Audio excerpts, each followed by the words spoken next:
nazali kobenga Papa Ino Sainte Live, nazali kobenga Dosta TV oyo azali kosala résistance na kati ya République dite démocratique du Congo na kati na Kinshasa. Nazali kobenga Baliangando mokili mobimba oyo azali grand révolutionnaire oyo azali kobunda etumba pona kolibere mboka. Nazali kobenga les grands libérateurs, les prophètes de la nation, Bokechua Yambo, Yachuke, Oyazali, prophète de la nation, peuple Mokonzi, telemisa peuple nayo. Do il faut tozonge la nzela ya balabala, ba manifestation, partout na diaspora, ezala na kati na ba province, ezala na capitale Kinshasa. Nazali kobenga kanda ya Kitasamba mona ya Ronzori bisika baneje kweyaka oya yaka kosakola oya sinya yoma abanga kate na pesi yo merci mokanda ya Kitasamba mona ya Ronzori. Mes chers compatriotes, l'heure est grave de plus que grave. Esengeli na biso to telema, esengeli na biso to fongola miso bandoki basili na mboka na biso Kongo te. Chilombo Zoba Félix Antoine Tshisekedi Chilombo azwi banyoka apesi bango ba institution politique ya mboka na biso Congo. Mes chers compatriotes, nazali kobenga bino na unité nationale, nazali kobenga bino na esprit sacrificiel, nazali kobenga bino to sala coordination na kati ya pluriel pona tomi libérer tozwa indépendance ya biso moko tokoma libre, sinote tokotika la esclave na kati ya colonisation oyo ya mpiri ima oyo ya EAC ya batuti na banilotique oyo ya état de l'est de l'Afrique de l'Est kuna na Corne d'Afrique. Esengeli na biso totelema tofungola miso to se détacher na bapoliticien ya mboka na biso baza na solution ya kopesa bino te na kati na mitema na bango bayebi ke mboka na biso Congo basi ba balkanize yango batiela biso ba article oyo ezali na constitution basalela biso ba annexe biso yango na kati ya constitution politique ya mboka na biso bakolobelaka bino vérité na kati ya matine politique na bino makambo ya ba constitution ba article dangereux basi babotoli biso ba mboka ba balkanize mboka babomi ba autochtone congolaise na ba territoire na ba village na ba localité basi babotoli biso yango empire ima bayena population na bango ya Corne d'Afrique batietie bango na ba zone za tampon oyo basi babotoli biso mboka. Bandeko na ngai totelema biso bansa tozala liboke moko topesa Congo maboko, totika kotala Congo na musika, totika kopesa Congo mukongo, totika Congo etepatepa likolo ya ebale te. Mboka ezalaka se moko, mabele ezalaka se moko, ezali héritage oyo bakoko na biso batikelaki biso. Esengeli na biso tozwa conscience totala nsima tozonga batu mabele ezalaka se moko. Bandeko na ngai ezali ngai papa mosakoli mboka mosika, na ye kopesa bino prophétie te, na ye pe kolobela bino langue te, pamba te mboka na biso ezali deja balkanisé. Politicien moko kolobela bino makambo nga naza kolobela bino te, ba politicien bazali kosalela bino hypocrisie, balingi koyebisa bino vérité te. Bandeko nalobi na bino boy, natindeli bino video ba zone oyo ezali tampon, ba territoire oyo babotoli biso na bakombo na yango, na ba localité ya bamboka oyo babotoli biso. Natindeli bino yango ezala Sainte Live ya Papa Ino, ezala Dosta TV na résistance aza kosala na Kinshasa, ezala Baliangando mokili mobimba, ezala Papa Sayala, ezala Bokechua Yambo, nazali kobenga bino banso, ezala ba Joel Konde. Botelema bolakisa peuple congolais vérité, botia yango na sous l'écran ya émission na bino bosalaka, botia yango bolakisa na bayimboka bamona ba zone na ba territoire na ba localité oyo babotoli biso.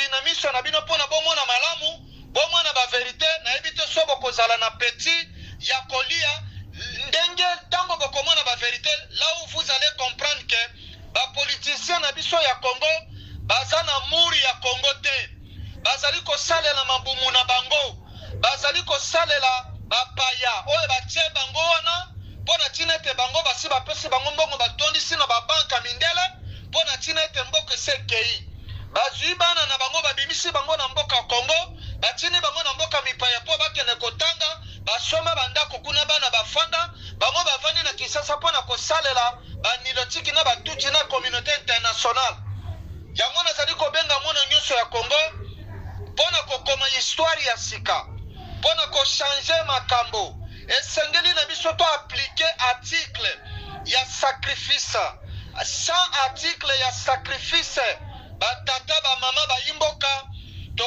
tokomi libere te biso moko fo tozwa courage pona ntina ete soki tobengani Félix Tshisekedi Antoine Tshilombo Zoba na Kinshasa nde nzete ya baoba ekokweya soki nzete ya baoba wana ekwei banilotiki na batucho basopani na kati ya bainstitution na biso bavanaka na République ya Gombe bakopakata mbango bakokima na bakano rapide bakokatisa na Congo Brazzaville bandeko na ngai démocratie to matine politique ekolibere biso te solution totikali nango komo nango dernier virage komo nango la russe pour le peuple. On ne libère pas un peuple se libère seul. Il faut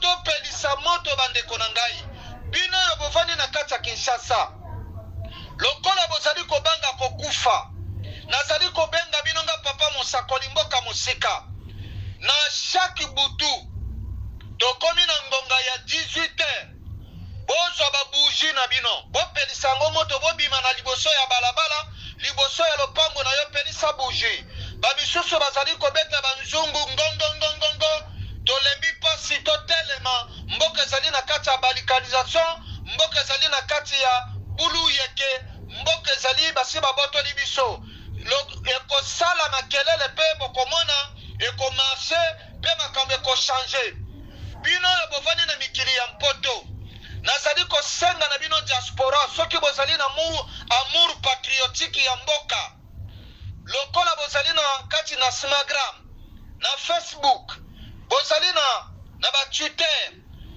bolanda bapresident nyonso ya République ya monde entier mobimba na mboka oyo bino bovandi balobaka anglais balobaka portugais balobaka espagnol balobaka français balobaka arabe balobaka kishinois balobaka ukrainien to russe nazali kobenga bino bolanda bango na ba réseaux sociaux na bango ezala na bakomino bavandaka na bagrande ville bolobela bango ke Félix Tshisekedi azali koboma peuple congolais azali génocideur asa atekaki mboka azwi 70% ya baterre agricole ya Congo apesi na babanyarwanda asa akabaki Sud Kivu asa akabaki yango na babanyarwanda boyebisa bango mpe bolanda bango bopesa bango na baarticle oyo basalela biso balkanisation batieli biso na kati ya constitution botindela bango yango batanga yango na yango apres boyebisa bango ke bosi botangi sikoyo biso tobali koaplike article ya sacrifice oyo babengi la russe pour le peuple yango esengeli topelisa moto pamba te bino communauté internationale oyo bozali koprotege empire imana EAC banilotiki na batuti tozali déjà bien informé sikoyo biso moko peuple tobandi kopase na action na réaction mpona kotumba moto na kati ya bainstitution awe ekomi ntango ya kotelema tokomi na dernier virage moto mopela bisika nyonso omoni policier omoni militaire botola ye munduki mes chers amis tokende baaction ebandi tokomi na ntango ya action ayo eza lisusu ntango ya kozonga nsima te ngonga ebeti totelema tozwa courage tolakisa légitimité na biso na nzela ya balabala na nzela ya kobuka ya kotumba okangi nilotike bosala oyo bokosala na ye na yango bino bovandi na kati ya Kinshasa bokende toujours na nzela ya résistance ya kolanda baambasade nyonso botumba yango moto soit boyebisa baambasade bokena bamemo bakanga baambasade na bango bazonga na bamboka na bango biso tobunda etumba oyo ya kolibere mboka na maboko ya empire ima na mboko ya oyo ba multinationaux baza koutilize Paul Kagame na Museveni na Afrique de l'Est oyo bayaki na Congo ya EAC ngonga ebeti mono nyonso ya Congo telema tolembi pasi tozali sikoyo na kati ya dernier virage.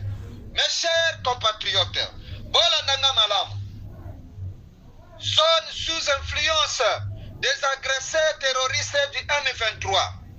Ça représente 115 territoires et 4 localités sont occupées. Après avoir éliminé les populations autochtones dans l'est de la République démocratique du Congo, les agresseurs occupants ont installé leur peuple Tutsi et Nilotique dans la zone Yazali Tampo, Babotoli Biso 115 territoires, 4 localités, ne batondi si Tutsi Nilotique, Oyo Bayaki Koluka lâche de l'Alliance de la République démocratique du Congo, Bazui lâche de la République démocratique du Congo, na bénédiction ya Chilombozo Bapesi Bango Mabele, a cédé 70% ya terre agricole, Yende Mutamemeli Biso Likama Oyo, Bande Konangai ezali grave. Na tineli bino video bomo na ndenge la rwandaise, la rwandophone, banya rwandaise, na kombo ya Nyakero, Denise Louise ndenga zali kobina danse na bango, asibi kalabasi na maboko, baza kobina danse na bango bapumbwaka. Na zali kosenga bino bozana ba chaîne bino ya YouTube, botela yango ba yimboka ba mona ba vérité tango tozolo bana bino ke ba nyoka ba botoli biso mboka, ba institution politique nyonso zana maboko ya ba nilotiki na ba tuti, ba nyangala kata oyo bazwaki Laurent Désiré Kabila, ba tie ye liboso tango bolongoli ba masque bo monaki bango nyonso batuti na banilotiki bazwaki ba institution politique. Nazali kosenga na bino botelema na yango bomoni ndenge Nyakero ndenge azali kobina na bandeko na ye batuti na banilotike bazali kobina mabina na bango tuti basepeli ndenge bazwi lâche de l'Alliance de la République démocratique du Congo. Alliance de la Nalobiboyi lâche d'Alliance de la République démocratique du Congo, ezalinde ba territoire, ezalinde ba localité, ezalinde ba entité territoriale, oyo baboto libiso. Yango bomoni Minembwe est devenu un état dans un état, na bénédiction ya Tshilombozoba, na date ya le 28 septembre 2020. Le date en 2024. Ça fait 4 ans déjà passés. Mes chers amis, grave, c'est grave.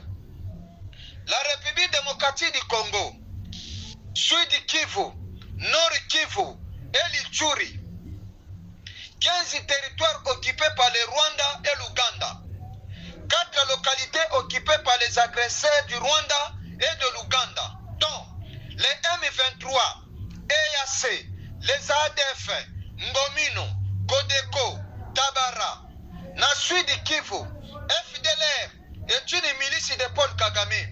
Na Nord Kivu na Ituri, ADF na Ngomino na Kodeko na Tabara, ezali milice ya Museveni de l'Uganda.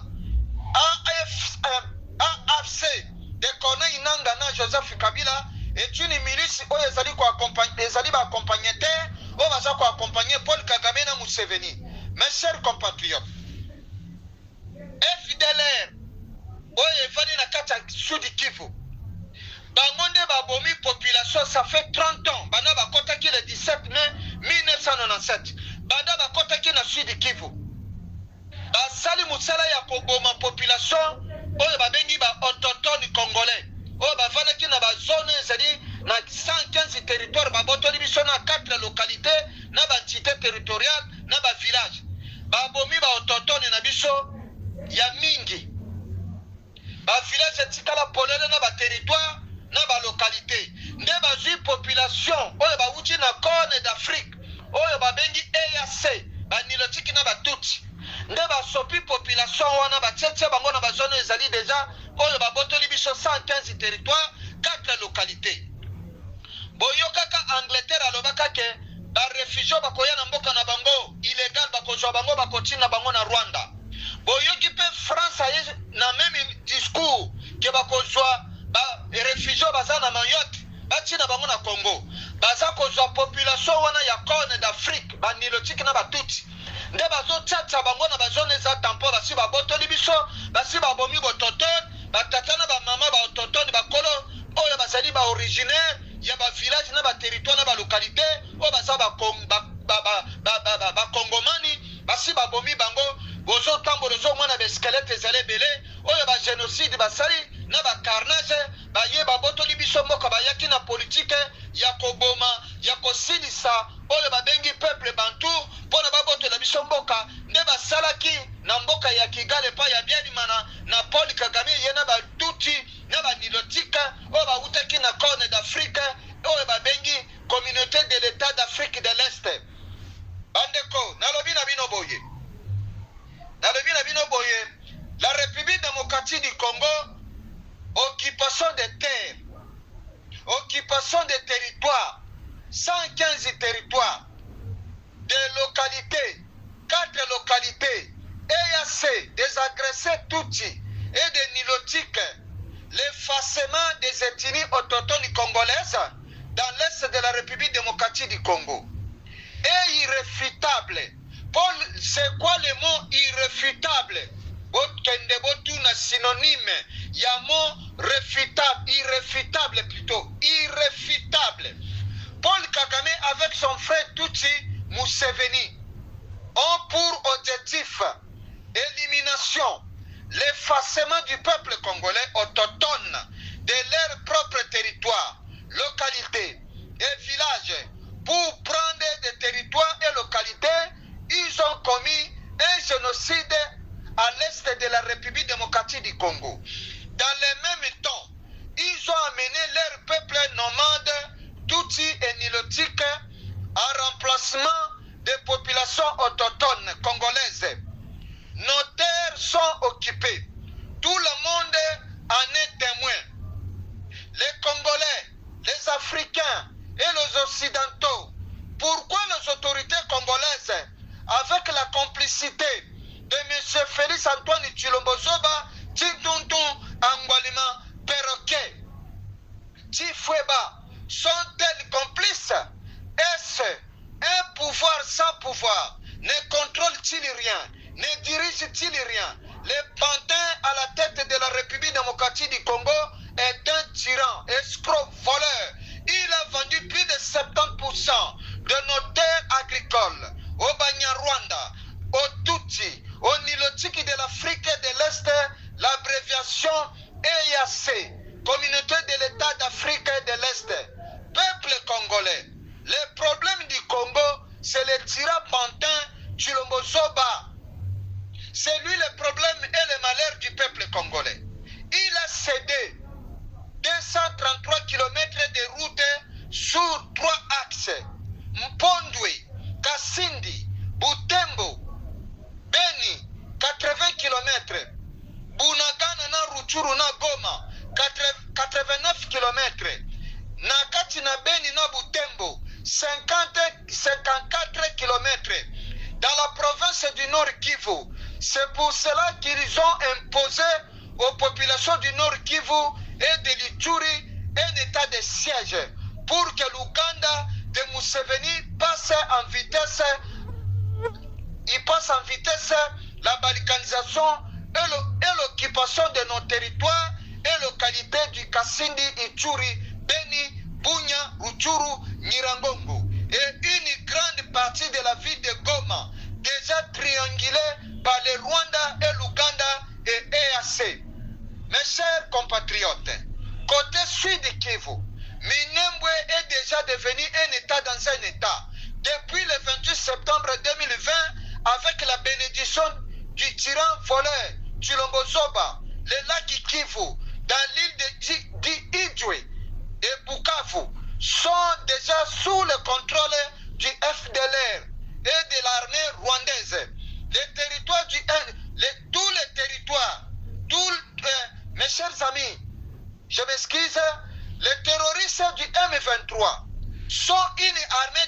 communauté d'États de l'Afrique de l'Est. Je répète, les terroristes du M23 sont une armée de la communauté d'États de l'Afrique de l'Est EAC. Les FDLR est une milice de Paul Kagame. ADF, Ngomino, Kodeko, Tabara, une milice de Museveni de l'Ouganda. Mes chers compatriotes, peuple congolais, tellement Lamuka, sois courage, balabala ndeko libéré yo, démocratie kopesa yo solution te. Mes chers amis, peuple congolais, la résistance collective, sacrificielle, continue jusqu'à la libération de nos territoires et de nos localités par les terroristes nilotiques et toutes de la communauté de l'État d'Afrique de l'Est, EAC. De Paul Kagame et Museveni avec leurs terroristes du M23, FDLR, ADF, Tabarangomino, Kodeko, Bashme, Bandeko Nangai, Totelema, Tolembi Passi, ceux qui Totelemite, Tokokoma, Ba Bolole, Tokotikala, Bazoba. Mes chers compatriotes, la politique de la terre brûlée, votre réponse. La République démocratique du Congo, Chilombo Zoba tue son peuple et se fait passer pour une victime.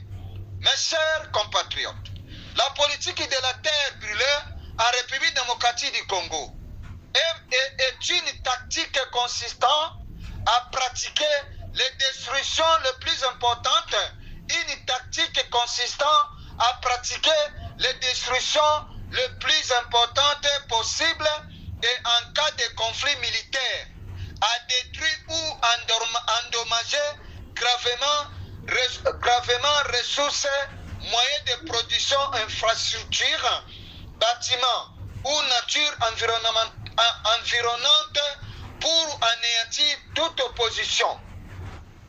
En République démocratique du Congo, tous nos territoires et villages sont brûlés par les occupants terroristes agressés de Paul Kagame et de Museveni de l'Ouganda, avec la complicité de la communauté internationale. Les infrastructures inexistantes ou détruites, l'emploi inexistant, l'injustice sociale et la destruction de l'éducation nationale sont une politique de la terre brûlée. Cela peut constituer une tactique offensive consistant à ravager les territoires de l'adversaire afin de l'empêcher de reconstituer ses forces ou de trouver un refuge.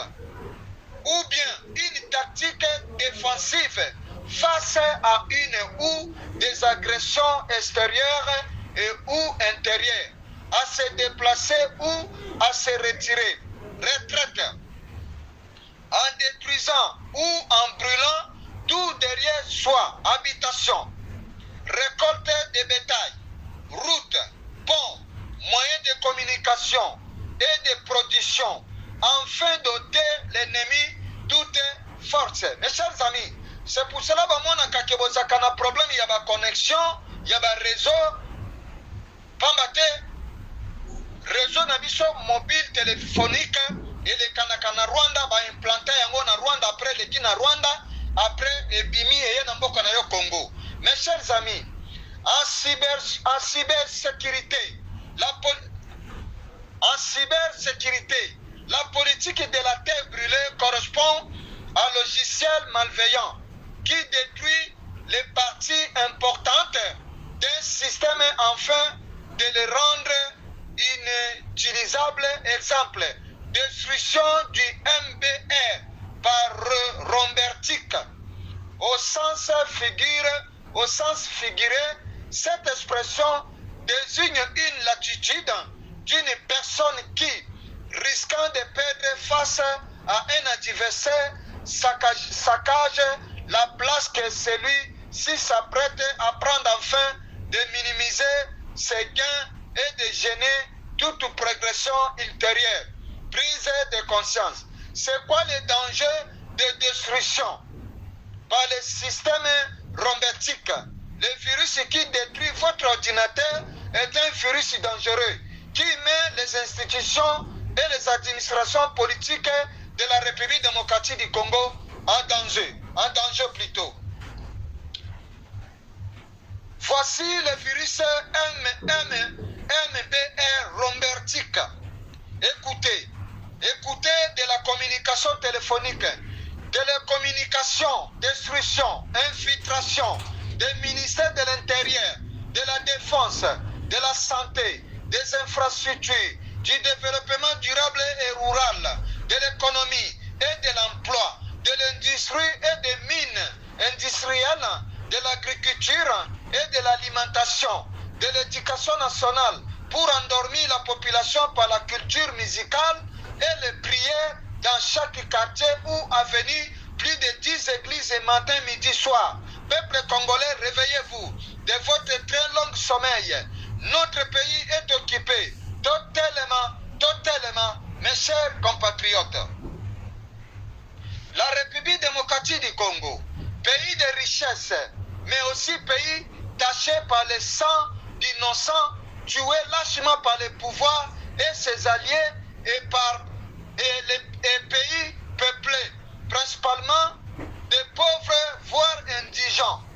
Mon pays Congo, pays riche en ressources naturelles, mais dont le peuple est pauvre, sans avenir, ni dignité, ni bonheur, ni travail. Un peuple pauvre qui ne connaît pas ses droits et ses devoirs, qui n'a pas de valeur.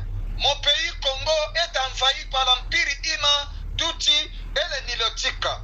Mon Congo saigne jour et nuit. Un politicien tire la sonnette. Aucun politicien congolais tire la sonnette d'alarme pour dénoncer cette situation. Mon Congo, mon pays, mon peuple est abandonné à leur propre sort. Toute injustice. Oh mon Congo, pays de mes ancêtres. Oh mon Congo, le peuple congolais n'a plus d'espoir. Oh mon Congo, mes compatriotes de l'Est chassés de leurs terres agricoles. Mon pays Congo, mes compatriotes du territoire de Rutshuru sont calcinés, brûlés par le feu, de la cruauté, de l'injustice, de la convoitise, de l'avidité et de la corruption de ceux qui détiennent le pouvoir. Pourquoi? À cause de leurs richesses naturelles. Je pleure mon Congo, moi papa Moussakoli. Mon pays Congo, regardez l'histoire.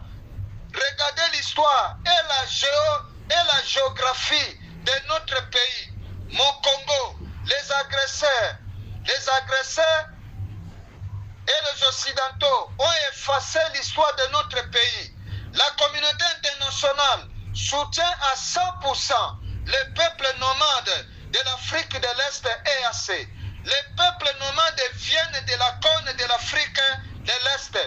Mon pays Congo, la communauté de l'Afrique de l'Est contrôle plus de 115 nos territoires et de nos 4 localités avec la bénédiction de Tshilombo Zoba. Il a déjà cédé Kivu. Il a donné 70% de nos terres agricoles aux Tutsi et aux Nilotiques. Mes chers compatriotes, je suis en colère.